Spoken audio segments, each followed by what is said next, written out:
Louange au Créateur de l'univers, salutations de paix, de vie, de force et de santé à tous. Toujours dans notre série visant à démontrer que le peuple d'Israël dont parle la Bible était un peuple noir.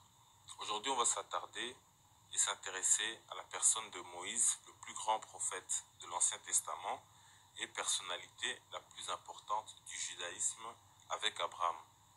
Comme vous le savez, si on vient à démontrer, à prouver que le peuple d'Israël de la Bible était un peuple noir, comme on est occupé à le faire dans cette série de vidéos, eh bien, automatiquement, Moïse, Abraham, les prophètes et même le Christ seraient considérés comme des noirs. Et qu'on ne vienne pas nous dire que c'est pas parce que, par exemple, tous les Américains sont majoritairement des blancs qu'ils sont tous blancs, mais qu'il y a aussi des Américains noirs, des Indiens, des Asiatiques, et ainsi de suite. On va simplement répondre que certes, il y a des exceptions dans toutes les règles, mais aussi longtemps que l'on considérait Israël comme un peuple blanc, généralisait cette représentation à tous les Israélites de la Bible, comme en témoignent les Bibles illustrées, les brochures des témoins de Jéhovah, les films au cinéma, les bandes dessinées, et allez voir si dans ces films ou ces séries, on retrouve des noirs parmi les grands prophètes d'Israël. En tout cas, il y a peu de chances d'en trouver, et pourtant, il y en a plein sur Internet de ces films. Cela, on part du fait erroné et mensonger que les Israélites étaient des blancs. Or, dans nos vidéos, on apporte des preuves bibliques et des preuves extra-bibliques, donc en dehors de la Bible, pour démontrer qu'ils étaient bel et bien des Noirs. Aussi, c'est là tout l'intérêt de s'attarder sur le récit de Moïse, car on constate que nulle part, plus que dans le livre de l'Exode, on voit cette importance du fait que de savoir que les Égyptiens étaient des Noirs prouve automatiquement que les Hébreux aussi étaient noirs. Là, il n'y a pas de demi-mesure. Soit ils étaient tous blancs, ou soit ils étaient tous des Noirs. On comprend mieux alors pourquoi jamais le système qui dirige ce monde ne va reconnaître que les Égyptiens étaient noirs pour ne pas avoir à révéler que Israël aussi était noir. C'est pourquoi on a sans hésiter, rien qu'en 2015 et en 2016, sorti deux gros films où le peuple égyptien présenté en blanc. Ces films sont God of Egypt et Exodus, qui justement parlent de l'histoire de Moïse et de l'Exode. C'est un sujet dont on reparlera si Dieu veut. Sans plus tarder, entrer donc dans le vif du sujet. Pour commencer, on va faire un résumé du contexte d'Égypte avant la naissance de Moïse. Pour ça, on va dans le livre de l'Exode. On ne va pas lire le texte, on va simplement vous donner les références. Vous d'aller vérifier si vous voulez le faire. Donc, on nous fait comprendre dans Exode 1, chapitre 1, à partir du verset 8, qu'il y a eu un nouveau roi qui était au pouvoir en Égypte, et ce roi-là a constaté que les Israélites, les enfants d'Israël, commençaient à devenir nombreux et puissants en Égypte. Alors, il a décidé de les opprimer en leur imposant notamment des travaux pénibles que d'autres vont assimiler à l'esclavage. Mais comme on le verra dans une autre vidéo, il ne s'agit pas en fait de l'esclavage. Certes, la Bible parle d'une dure servitude, mais en fait, il ne s'agissait pas d'esclavage comme on le pense souvent. Et comme on l'a dit, on y reviendra plus en détail si Dieu veut. Mais on donnera quand même quelques éléments dans cette vidéo-ci. Ensuite, on nous dit que le pharaon a été voir les sages-femmes des Hébreux et le pharaon leur a demandé de tuer les garçons qui allaient naître et de laisser vivre que les jeunes filles. Naître, les bébés. Mais ces filles-là, ces deux femmes, pardon, craignaient Dieu, donc elles n'ont pas exécuté l'ordre de Pharaon. Elles ont trouvé une manœuvre, une excuse pour dire qu'elles n'ont pas pu le faire. Alors Pharaon a pris une autre décision, et ça on va le lire, c'est dans le livre de l'Exode chapitre 1 verset 22. Il est dit, alors Pharaon donna cet ordre à tout son peuple, vous jetterez dans le fleuve tout garçon qui naîtra, et vous laisserez vivre toutes les filles. Ici, il y a une petite confusion. Dans la version Louis II, il est dit qu'il a donné cet ordre à tout son peuple. Donc on pourrait confondre qu'il a même donné cet ordre-là pour les Égyptiens. Or, dans le contexte, on comprend bien que cet ordre s'applique que aux enfants hébreux, aux garçons hébreux. Et d'ailleurs, ce qu'on peut voir, par exemple, dans la Bible de la liturgie, il est clairement précisé qu'on parle des Hébreux et la Bible du Semeur en fait pareil et aussi d'autres versions de Bible. Donc simplement, Louis II a mal traduit ou plutôt n'a pas été dans la précision. Alors c'est donc dans ce contexte que naquit Moïse. Les parents ne l'ont pas tout de suite jeté dans le fleuve. Gardé quelques mois avant de le mettre dans une caisse et le déposer dans le fleuve d'Égypte. Et ils ont demandé à sa sœur de suivre un peu la trajectoire qu'allait prendre la caisse dans laquelle était l'enfant, jusqu'à ce que finalement la fille de Pharaon trouve cette caisse et forcément elle va prendre pitié. Moïse, et là on va lire pour prendre un peu ce passage, ce contexte. Donc la fille de Pharaon, donc on est dans Exode chapitre 2 au verset 5. Qui dit, la fille de Pharaon descendit au fleuve pour se baigner et ses compagnes se promenèrent le long du fleuve. Elle aperçut la caisse au milieu des roseaux et elle envoya sa servante pour la prendre. Elle l'ouvrit et vit l'enfant. C'était un petit garçon qui pleurait. Elle eut pitié et elle dit, c'est un enfant des Hébreux. Alors la sœur de l'enfant dit à la fille de Pharaon, veux-tu que j'aille te chercher une nourrice parmi les femmes des Hébreux pour allaiter cet enfant? Va, lui répondit la fille de Pharaon, et la jeune fille alla chercher la mère de l'enfant. La fille de Pharaon lui dit, emporte cet enfant et allaite-le-moi, je te donnerai ton salaire. Elle prit l'enfant et l'allaita. Quand il grandit, elle amena à la fille de Pharaon. Il fut pour elle comme un fils, et elle lui donna le nom de Moïse, car, dit-elle, je l'ai retiré des eaux. Fin de citation. On arrive jusque donc au verset 10. Alors ici, il est intéressant de relever quelques points. Au verset 6, on voit que la fille de Pharaon reconnaît que c'est un enfant hébreu.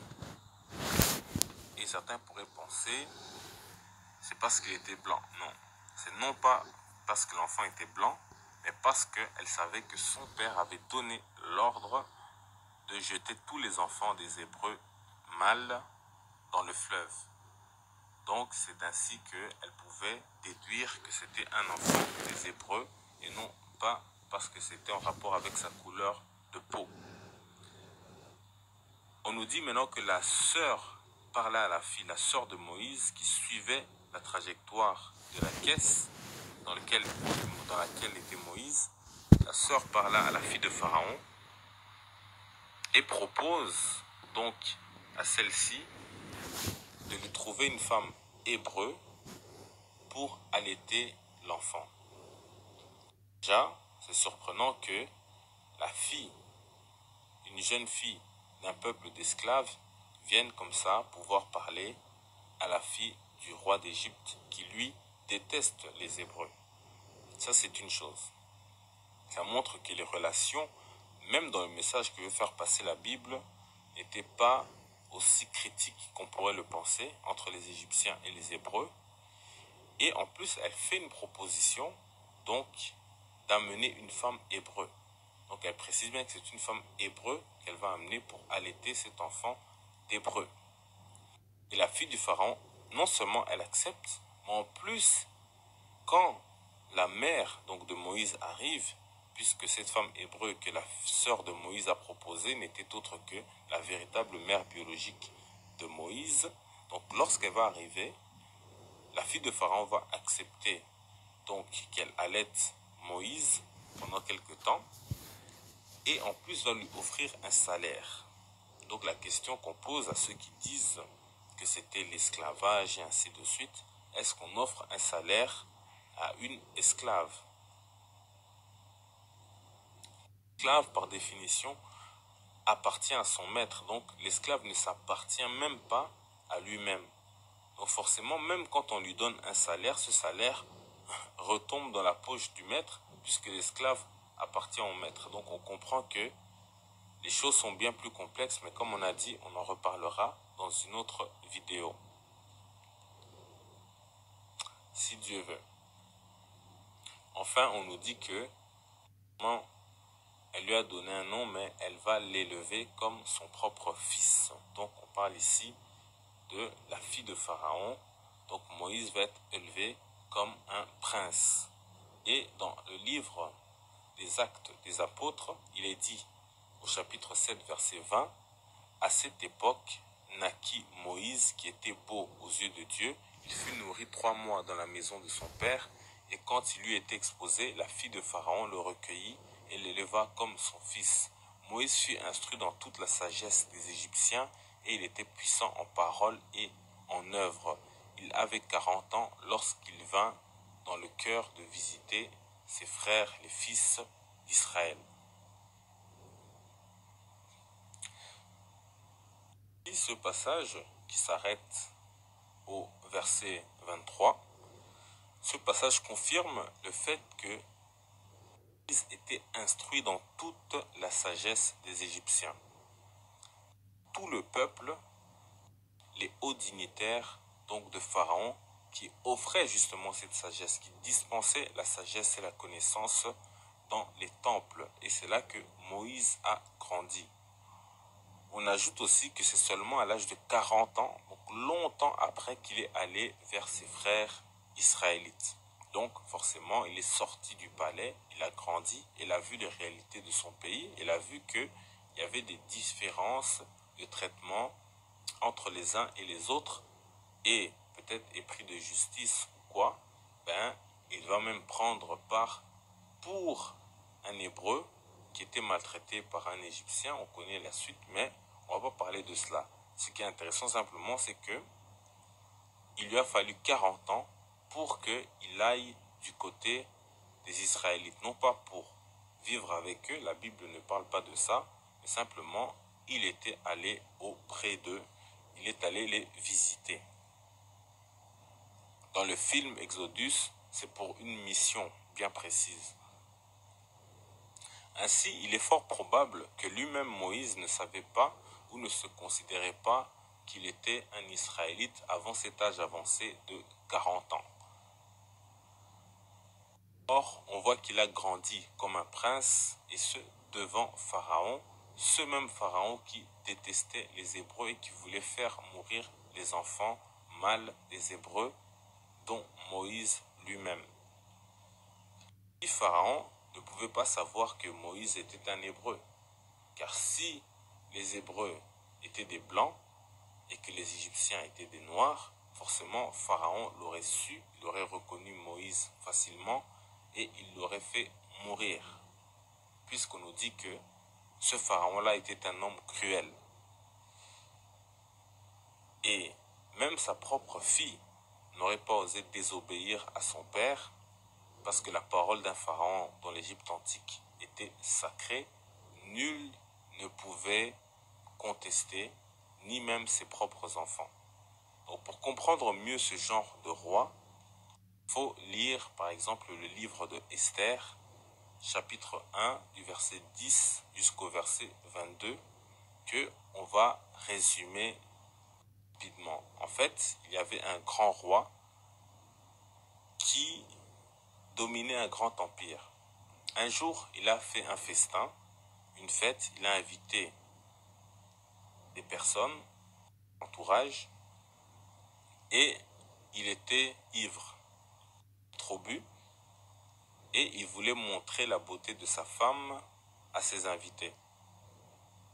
Alors il a donné l'ordre qu'on appelle sa femme, mais sa femme a refusé de se montrer, d'être exhibée comme un objet comme un trophée. Alors, le roi a demandé conseil à ses sages. Qu'est-ce que je dois faire dans ce cas-là?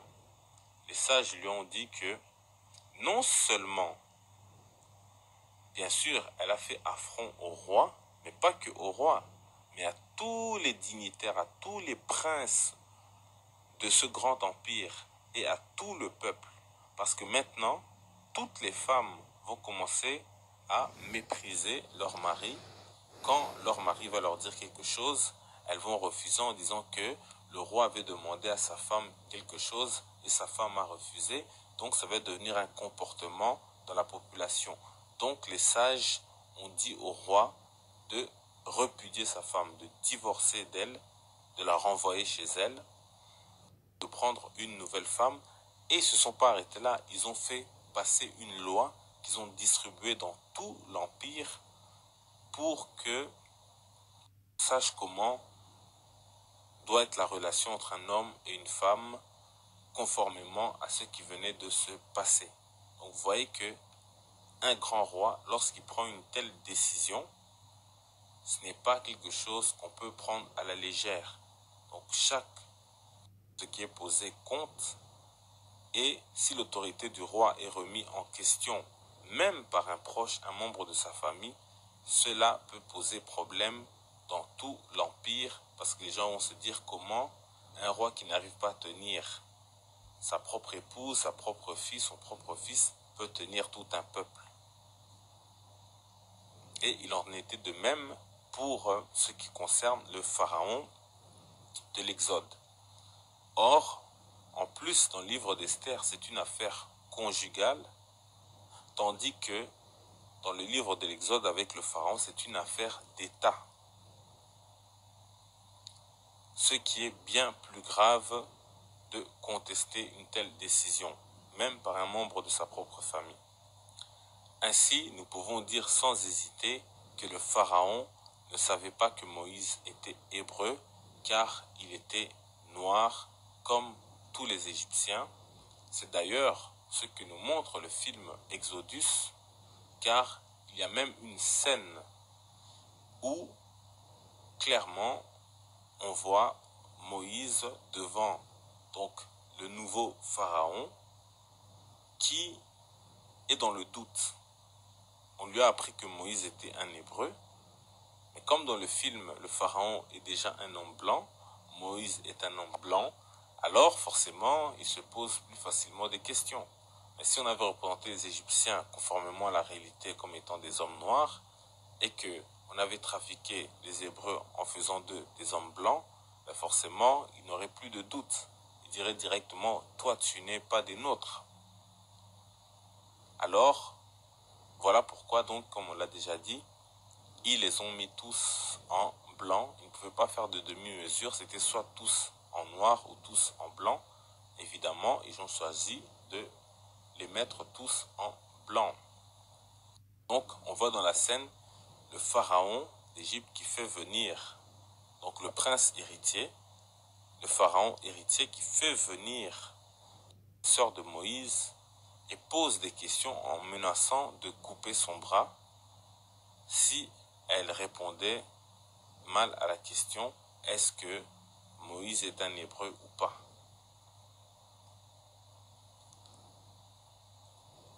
Et finalement, pour sauver sa sœur, mais Moïse ne sait même pas dans le film que c'est sa sœur, puisque lui-même il se prend pour un Égyptien, il croit qu'il est Égyptien, il ne sait même pas qu'il est hébreu, mais il dit c'est bon, oui, je suis un Égyptien, etc.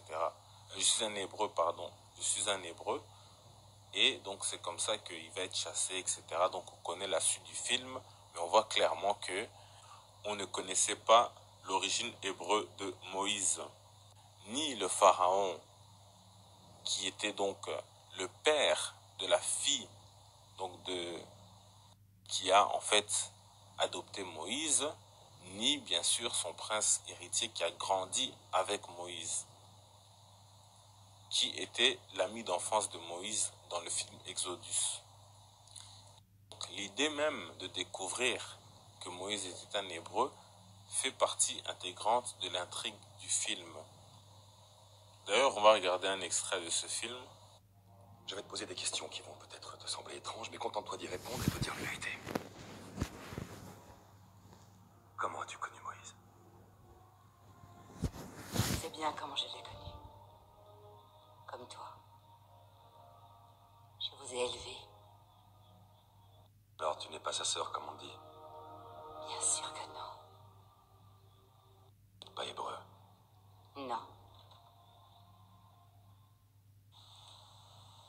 C'est ainsi pourquoi il faut continuer à tout prix à cacher que les Égyptiens étaient des Noirs et continuer les moyens à les faire passer pour des Blancs pour en réalité cacher, entre autres, la couleur des Hébreux. Mais comme on a dit, on en reviendra si Dieu veut. Mais on vous a donné des preuves donc que l'Égypte était noire, d'autres vidéos, et vous pouvez retrouver le lien d'une de ces vidéos juste en dessous de celle-ci. C'est indiscutable et la Bible le confirme à plus d'une reprise. Exemple, par exemple, si on prend le psaume 68, au verset 32, il est dit « Des grands viennent de l'Égypte, deux points, l'Éthiopie accourt les mains tendues vers Dieu. » Donc le deux points veut dire égal. Donc des grands viennent de l'Éthiopie, de l'Égypte, pardon. Deux points, donc égal, l'Égypte égale l'Éthiopie accourt les mains tendues vers Dieu. Et on le voit dans la version de la liturgie, il est dit de l'Égypte arriveront des étoffes somptueuses, deux points, l'Éthiopie viendra vers Dieu les mains pleines. Donc vous voyez que ici on donne un autre exemple que dans la Bible Louis II, on dit que de l'Égypte on va amener des étoffes somptueuses et puis deux points égales, donc l'Éthiopie viendra vers Dieu les mains pleines. Donc ces étoffes somptueuses vont être les offrandes que les Éthiopiens, donc les Égyptiens, donc c'est pourquoi il y a le deux points, viendra, donc l'Éthiopie viendra apporter ces étoffes-là à Dieu. La version de la Bible des peuples aussi est assez explicite. Il dit de l'Égypte viendront les plus riches, l'Éthiopie élèvera ses mains vers Dieu. Donc, on comprend que l'Égypte égale Éthiopie. Donc cela est indiscutable. D'un bout à l'autre de la Bible, Égypte égale noir, donc égale Éthiopie. Éthiopie, on ne parle pas des Éthiopiens d'aujourd'hui d'Addis Abeba. Les Éthiopiens dont on parle, c'était les Nubiens, ceux qui étaient au sud de l'Égypte. Et ils étaient vraiment noirs foncés pour la majorité, même s'il y en avait qui étaient plus clairs et ainsi de suite, comme on le sait partout en Afrique. C'est le cas. Si on ajoute en plus de ça tout ce qui est en dehors de la Bible, et d'ailleurs on vous donne aussi des liens vidéo, donc tout est dit, il n'y a aucun doute que les Égyptiens étaient des Noirs, malgré que les falsificateurs, eux, n'ont pas le choix. Donc si les Égyptiens, dans le film par exemple Exodus, mis en noir, donc il faut faire pareil pour les Hébreux. Alors ils ont choisi la stratégie du diable, donc mentir sur les deux peuples. Et comme il y a des millions de personnes qui vont venir voir ce film, ils vont garder en tête, dans leur imagination, l'image de ce Moïse blanc, comme autrefois, des générations de personnes ont vu défiler dans leur tête le Moïse des 10 commandements. Ce vieux film, je ne sais pas si c'est les années 60 ou 70, peut-être même plus vieux, mais qui a hanté des générations et des générations de personnes qui ont gardé cette image-là dans leur esprit. Et bien évidemment, tant pis si les Blancs s'attachent à ces images-là, mais pour nous les Noirs, cela doit se savoir. Moïse, les Égyptiens, les Hébreux étaient des Noirs. Autrement, nous passons à côté que Dieu a prophétisé sur nous et donc notre peuple va continuer à souffrir parce que il meurt faute de connaissance. Le peuple périt par manque de connaissance. Et la connaissance commence toujours par soi-même. Qui ne se connaît pas lui-même n'a aucune chance de réussir dans quoi que ce soit. Donc il faut d'abord se connaître soi-même pour comprendre l'autre, connaître l'autre, comprendre le monde et réaliser ce dont on est capable de réaliser. Mais si on ne se connaît pas, on passe toujours à côté de la cible. Et dire que des pasteurs contribuent à l'ignorance du plan de Dieu pour son peuple. Et cela restera pas sans conséquence. Mais la plupart d'entre eux ignorent véritablement cela, ignorent que les Israélites étaient des Noirs. Et même quand on essaye d'aborder la question avec ces personnes-là, ils n'y accordent aucune importance. Pour eux, cela n'a aucun intérêt. Mais en vérité, cela montre qu'ils ne sont pas de Dieu, comme ils le prétendent, et ne comprennent tout simplement pas la Bible. Donc c'est une façon aussi de les démasquer. Donc, il nous faut effacer l'image de ce Moïse et même de ces Jésus-Christ blancs qui sont devenus des idoles, donc qui sont devenus vos idoles, auxquelles vous ne pouvez plus vous défaire. Moïse était un homme noir, il épousait une femme noire, pas une Israélite, mais une femme noire hébreu, puisque les Madianites sont descendants d'Abraham avec son épouse Kétoura. Dans Nombre, chapitre 12, verset 1, il est dit « Marie et Aaron parlèrent contre Moïse au sujet de la femme éthiopienne qu'il avait prise, car il avait pris une femme éthiopienne. » Donc ici, on parle bien de Séphora. On va expliquer ce passage dans notre vidéo si Dieu veut. Mais néanmoins, posez-vous la question aussi.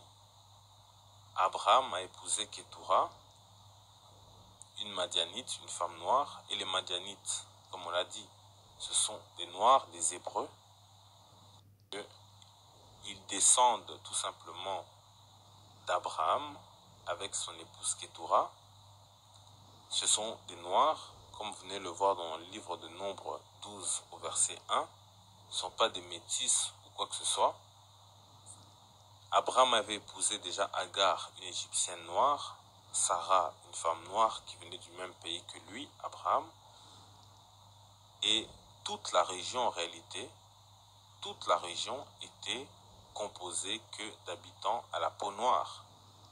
On a vu la vidéo que vous pouvez retrouver en lien en dessous, la vidéo qui parle des origines d'Abraham.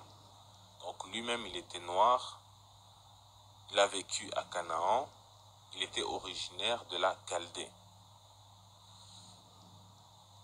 Et il faut préciser que, comme on a dit, à cette époque-là, tous les environs étaient noirs. Les Cananéens, les Chaldéens, les Égyptiens, les Éthiopiens, les Libyens, tous étaient des Noirs. Même dans la généalogie, dans Genèse, dans le livre de la Genèse, après l'histoire de Noé, on donne ces généalogies de ces peuples-là, mais ça aussi, ce sont des sujets que on a abordés et qu'on va encore aborder. Donc, c'était tous des peuples de Noirs qui vivaient sur les terres aux alentours de l'Égypte et de ce qu'on appelle aujourd'hui la terre d'Israël. Même si les Hébreux le voulaient, en fait, même si les Hébreux voulaient épouser, par exemple, des femmes blanches, ils n'auraient tout simplement pas pu, puisqu'ils étaient entourés que de Noirs dans les temps anciens. En tout cas, dans les récits du temps de la Genèse. De Moïse, qui est en plus la circoncision, sans être une Israélite. On a dit qu'elle était hébreu, puisqu'elle aussi, elle descend de Héber et d'Abraham. Elle n'était pas israélite. Et Moïse, à cette époque-là non plus, ne se considérait, en tout cas, il n'avait pas encore eu la révélation. Et on nous dit donc dans Exode, chapitre 4, verset 25, Séphora prit une pierre aiguë, coupa le prépuce de son fils et le jeta aux pieds de Moïse en disant, « Tu es pour moi un époux de sang. » Même si le passage est un peu flou, il montre que cette femme noire a la circoncision à son fils et non pas Moïse qui fait cette circoncision. Allez donc aussi voir la vidéo où on explique, donc la vidéo intitulée « Égypte, mon peuple », qu'on va vous mettre en lien pour que vous compreniez en fait le rapport avec la circoncision, le peuple de Dieu et ainsi de suite, et que les Africains noirs se font circoncire depuis la nuit des temps et sont le peuple de Dieu, et les Madianites en faisaient partie. C'était aussi des peuples qui se faisaient circoncire, c'était des peuples noirs. Mais malheureusement, ces Africains qui pratiquaient la circoncision ont tout de même abandonné Dieu, donc ils n'étaient plus circoncis de cœur. Et Dieu les a aussi abandonnés. Moïse était un homme noir, israélite, qui a grandi dans un pays, l'Égypte, un pays de noirs, dans la maison d'un pharaon noir qui n'aimait pourtant pas les Hébreux. Moïse étant noir, il ne pouvait pas être autre chose s'il était égyptien ou hébreu. Mais avant ce pharaon, les Égyptiens et les Hébreux, il faut le savoir, vivaient en paix. Et Moïse lui-même était aimé même des serviteurs de Pharaon et du peuple d'Égypte. C'est ce que nous dit le livre de l'Exode, chapitre 11, au verset 2. Il dit « Parle au peuple pour que chacun demande à son voisin et chacun à sa voisine des vases d'argent et des vases d'or. » Au verset 3, il est dit « L'Éternel fit trouver grâce au peuple aux yeux des Égyptiens. Moïse lui-même était très considéré dans le pays d'Égypte, des serviteurs de Pharaon et aux yeux du peuple. »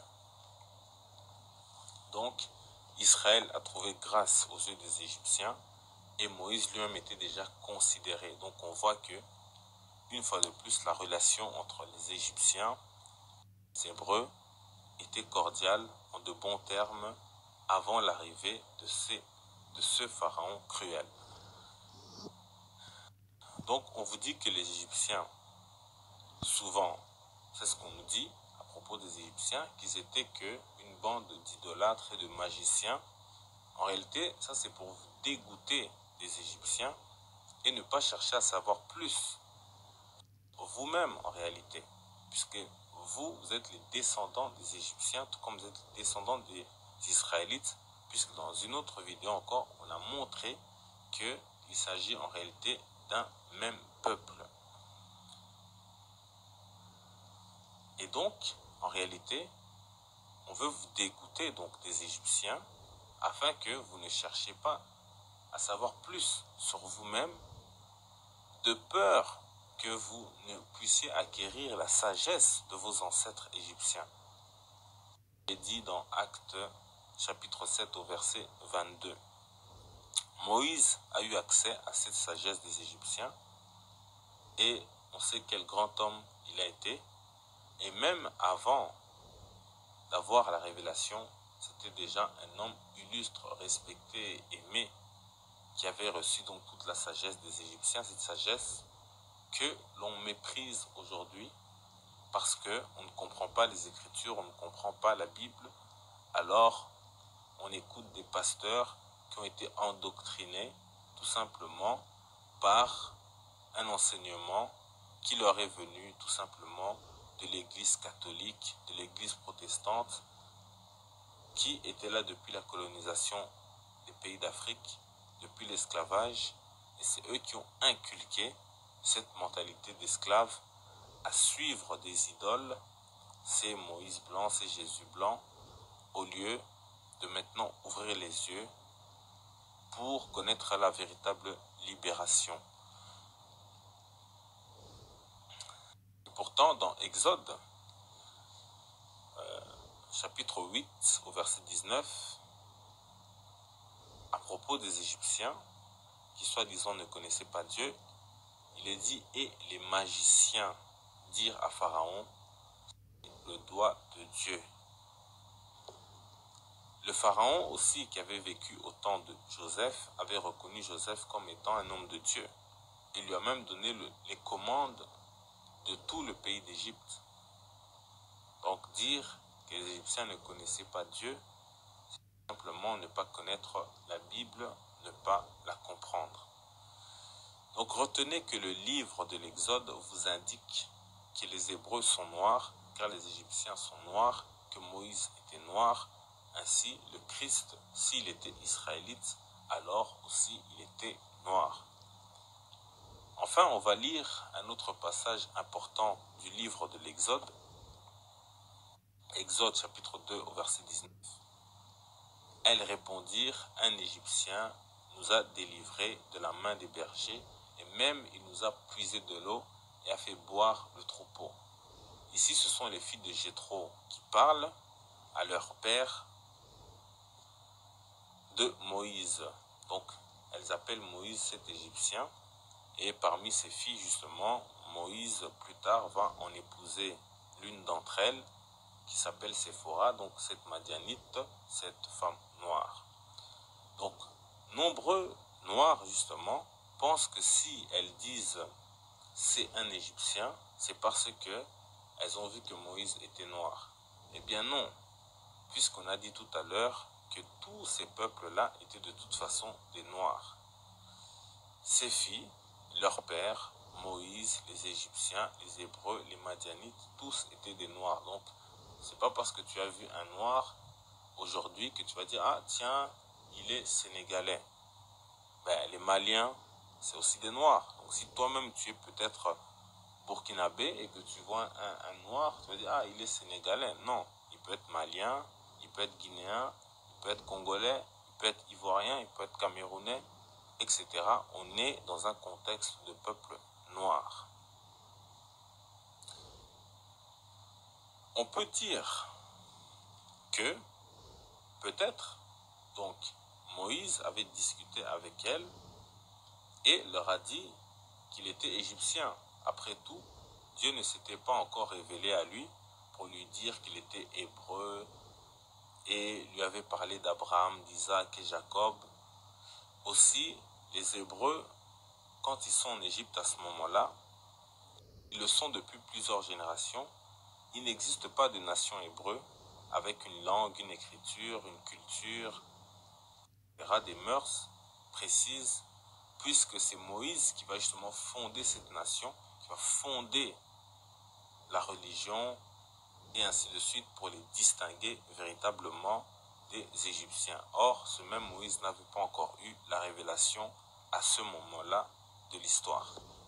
Par contre, ce qu'on peut dire, c'est que si ces filles-là supposaient qu'il était hébreu, sans avoir discuté avec Moïse au préalable, alors là, on aurait pu dire que c'est peut-être parce que les Hébreux étaient blancs.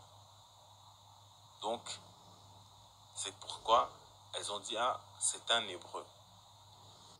Mais non, elles ne l'ont pas dit. Elles ont dit « C'est un Égyptien ». On ne saura jamais comment exactement elles l'ont su. Mais une chose est sûre, c'est que les Égyptiens étaient noirs et c'est ainsi qu'elles ont désigné Moïse. Ce qui confirme tout ce que nous avons dit à son sujet, savoir qu'il était noir et que de ce fait les Hébreux ou les Israélites aussi étaient noirs. Ce n'est qu'une preuve de plus dans notre série de vidéos. Et pour terminer, on va sortir de la Bible pour lire un extrait de l'authentique de Muslim qui est avec l'authentique de Bukhari, les deux sources sacrées des musulmans, la deuxième source sacrée des musulmans après le Coran. On lit donc l'authentique de Muslim numéro donc le hadith numéro 239, il est dit: d'après Ibn Abbas, le prophète évoquant son voyage nocturne dit: Moïse était brun et de haute taille on en dirait un homme de la tribu de Chanua. À croire que Muslim savait que les Égyptiens antiques étaient noirs, alors il a déduit que Moïse ne pouvait être que noir ou brun, comme c'est écrit dans le texte. Est-il qu'il faut savoir que Muslim a vécu à peu près 2 siècles après le prophète, après l'arrivée de l'islam. Donc longtemps après que l'empire égyptien se soit éteint, mais on sait que très rapidement, dès le 1er siècle de l'islam, les musulmans avaient déjà conquis l'Égypte. Là, il y avait encore des résidus de la couleur noire. Et donc, les Coptes et ainsi de suite étaient encore beaucoup plus foncés que maintenant. Alors, Muslim, qui est un persan, savait cela. Alors, comme nous, comme n'importe qui l'aurait déduit, il fallait que les deux peuples du récit de l'Exode aient la même couleur. Et quiconque sait que les Égyptiens étaient des Noirs, forcément il déduira que les Hébreux aussi étaient des Noirs. Et forcément à cette époque-là, il y a le récit de Moïse. Moïse était donc un homme noir. Cette vidéo s'achève. Paix, vie, force et santé en salutation.